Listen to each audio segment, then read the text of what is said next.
Banking రంగ సంస్కరణల వైపుకి ప్రజల్ని మళ్లించింది మోడీ సర్కార్. క్యాష్ ట్రాన్సాక్షన్స్ని మ్యాక్సిమం కంట్రోల్ చేయడం ద్వారా బ్యాంకింగ్ ట్రాన్సాక్షన్స్, అట్లాగే గూగుల్ పేలు, ఫోన్పేలు లాంటి డిజిటల్ ట్రాన్సాక్షన్స్ వైపుకి తీసుకువెళ్ళి లబ్ధి పొందింది దేశం. 12 లక్షల కోట్ల బడ్జెట్టు 55 లక్షల కోట్లకి చేరడం.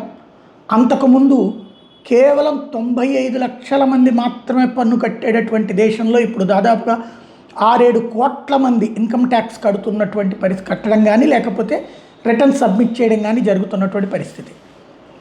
అంతా బాగానే ఉంది. ఇప్పుడు బ్యాంకింగ్ దరిద్రం ప్రారంభమైంది.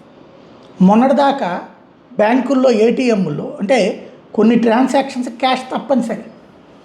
ఆ ట్రాన్సాక్షన్స్కి అత్యవసరమైతే క్యాష్ అవసరం కూడా కనబడుతుంది. ఎందుకంటే కొన్ని చోట్ల నెట్ పని చేయకపోవడం, లేదంటే బఫర్ అవుతూ ఉండటం, ఇట్లాంటి సందర్భాల్లో కొంత క్యాష్ కూడా చేతిలో పెట్టుకుని వెళ్ళాలి. అలాగే క్యాష్ తీసుకోవడానికి ఏటీఎంల దగ్గరికి పోతుంటే ఇదివరకు ఏటీఎంలకి రిస్ట్రిక్షన్ పెట్టింది, 5 ట్రాన్సాక్షన్స్ అన్నటువంటిది. అంటే అది ప్రభుత్వం పెట్టదు, రిజర్వ్ బ్యాంక్ అంటారు. రిజర్వ్ బ్యాంక్ ఆ డబ్బా సొత్తేం కాదు, మన సొమ్ములతో పెట్టుకోవడానికి ప్రభుత్వం ఆర్థిక శాఖ క్లియరెన్స్ ఇస్తేనే పెడతారు. ప్రభుత్వమే ఏమైనా చేయగలదు. ఇప్పుడు నోట్ల రద్దు ప్రభుత్వం చేసిందా, రిజర్వ్ బ్యాంక్ చేసిందా? రిజర్వ్ బ్యాంకుతో ప్రభుత్వం చేపిస్తుంది. అట్లాగే ఈ రిస్ట్రిక్షన్స్ అయినా ప్రభుత్వం చూడాలి. ప్రభుత్వానికి ఎవడో గన్నాయిగాడు ఇచ్చేటటువంటి నివేదికల ఆధారంగా చర్యలు తీసుకుంటే మధ్యతరగతికి మంట పెరుగుతుంది, పేదోడికి చిర్రెత్తుకొస్తుంది. ధనికుడికి పెద్ద ప్రాబ్లం లేదనుకుంటే ధనికుడికి కూడా దరిద్రం పట్టింది ఏంటిరా అని తిట్టుకుంటే అది ప్రభుత్వానికి పాపమవుతుంది, లోపమవుతుంది, శాపమవుతుంది. ఇప్పుడు దాకా ప్రతి బ్యాంక్ కూడా ఒక 20,000 రూపాయలు ఎట్ ఏ టైం ట్రాన్సాక్షన్ డబ్బులు వసూలు చేసుకునే ఉంటాయి. మామూలు చిన్నవాళ్ళకి ప్రాబ్లం లేదు, మధ్యతరగతి ఇట్లాంటి వాళ్ళకి 20,000 రూపాయల దాకా తీసుకునేది.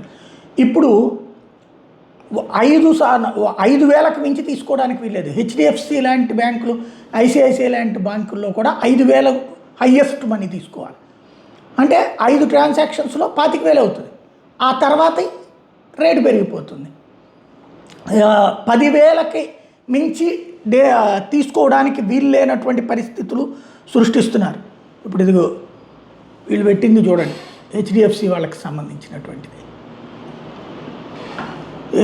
ఏమని 40 notes maximum 40 notes per transaction with the maximum cap of 10,000 for every withdrawal using cards issued out side India you will be charge 2,000. సరే, అది అవుట్ సైడ్ ఇండియా, అది బాగానే ఉంది, అది ఛార్జ్ చేయడంలో తప్పు లేదు కూడా. కానీ ఇక్కడ వీళ్ళు 10,000 రూపాయల నుంచి చివరికి 5,000 రూపాయలే మినిమం పెడుతున్నారు అక్కడ తీసుకోవడానికి. ఓవరాల్గా బ్యాంకులలో ప్రజల్ని ఇబ్బంది పెట్టడం ప్రారంభమైతే, నా సొమ్ముకి నన్నే ఇబ్బంది పెడతానంటే అప్పుడు బ్యాంకింగ్ సెక్టార్ మీద నమ్మకం పెరుగుతుందా, లేదా మోడీ మీద ఏమైనా ప్రేమ పెరుగుతుందా?